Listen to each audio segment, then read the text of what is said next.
بسم اللہ الرحمن الرحیم۔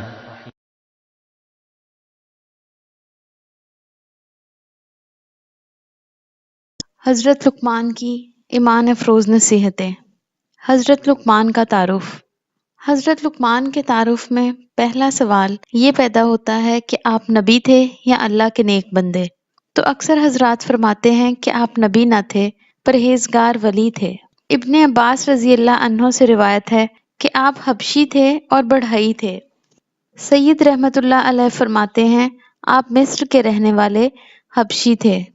آپ کو حکمت عطا ہوئی تھی لیکن نبوت نہیں ملی تھی۔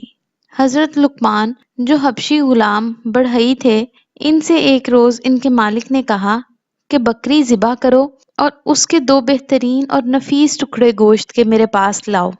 وہ دل اور زبان لے گئے۔ کچھ دنوں بعد پھر ان کے آقا نے یہی حکم کیا اور کہا کہ آج اس کے سارے گوشت میں سے جو بدترین اور خبیث ٹکڑے ہوں وہ لا دو۔ آپ آج بھی یہی 2 چیزیں لے گئے۔ مالک نے پوچھا اس کی کیا وجہ ہے کہ بہترین ٹکڑے تجھ سے مانگے تو تو یہی 2 لایا، اور بدترین مانگے تو نے یہی لا دیے؟ یہ کیا بات ہے؟ آپ نے فرمایا جب یہ اچھے رہیں تو ان سے بہترین جسم کا کوئی عضو نہیں، اور جب یہ برے بن جائیں تو پھر سب سے بدتر بھی یہی ہیں۔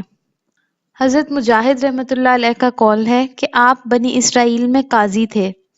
ایک اور قول یہ ہے کہ آپ حضرت داؤد علیہ السلام کے زمانے میں تھے۔ ایک مرتبہ آپ کسی مجلس میں وعظ فرما رہے تھے کہ ایک چرواہے نے آپ کو دیکھ کر کہا کیا تو وہی نہیں ہے جو میرے ساتھ فلاں فلاں جگہ بکریاں چرایا کرتا تھا؟ آپ نے فرمایا ہاں میں وہی ہوں۔ اس نے کہا پھر تجھے یہ مرتبہ کیسے حاصل ہوا؟ حضرت لقمان نے فرمایا سچ بولنے اور بیکار کلام نہ کرنے سے۔ اور روایت میں ہے کہ آپ نے اپنی بلندی کی وجہ یہ بیان کی کہ اللہ کا فضل اور امانت کی ادائیگی اور کلام کی سچائی اور بے نفع کاموں کو چھوڑ دینا۔ ایک شخص نے کہا کیا تو بنی حساس کا غلام نہیں؟ آپ نے فرمایا ہاں ہوں۔ اس نے کہا کیا تو بکریوں کا چرواہا نہیں؟ آپ نے فرمایا ہاں ہوں۔ کہا کیا تو سیاہ رنگ نہیں؟ آپ نے فرمایا ظاہر ہے میں سیاہ رنگ ہوں، تم یہ بتاؤ کہ تم کیا پوچھنا چاہتے ہو؟ اس نے کہا یہی کہ پھر وہ کیا ہے کہ تیری مجلس پر رہتی ہے، لوگ تیرے دروازے پر آتے رہتے ہیں اور تیری بات شوق سے سنتے ہیں۔ آپ نے فرمایا سنو بھائی، جو باتیں میں تمہیں کہتا ہوں ان پر عمل کر لو تو تم بھی مجھ جیسے ہو جاؤ گے۔ آنکھیں حرام چیزوں سے بند کر لو، زبان بےہودہ باتوں سے روک لو، مال حلال کھایا کرو، زبان سے سچ بولا کرو، وعدے کو پورا کیا کرو، مہمان کی عزت کرو، پڑوسی کا خیال رکھو، بے فائدہ کاموں کو چھوڑ دو۔ انہی عادتوں کی وجہ سے میں نے بزرگی پائی۔ قرآن مجید نے بھی حضرت لقمان کی حکمت بھری نصیحتوں کو بیان فرمایا ہے۔ اور جب لقمان نے اپنے بیٹے کو کہا اور وہ اسے نصیحت کر رہا تھا اے میرے بیٹے تو اللہ کے ساتھ شریک نہ ٹھہرا، بے شک شرک بڑا بھاری ظلم ہے۔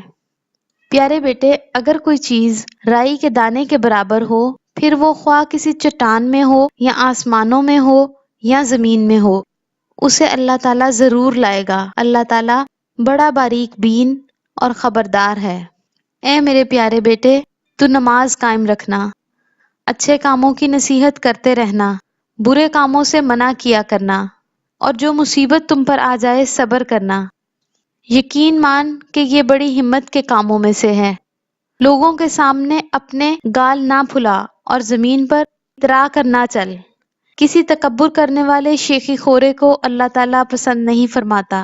اپنی رفتار میں میانہ روی اختیار کر اور اپنی آواز پست کر۔ یقیناً آوازوں میں سے سب سے بدتر آواز گدھوں کی آواز ہے۔ اگر آپ نے اب تک اس چینل کو سبسکرائب نہیں کیا تو پہلے ریڈ بٹن کو کلک کر کے سبسکرائب کریں۔ اپنی فیڈ بیک سے ہمیں کمنٹس میں ضرور آگاہ کریں۔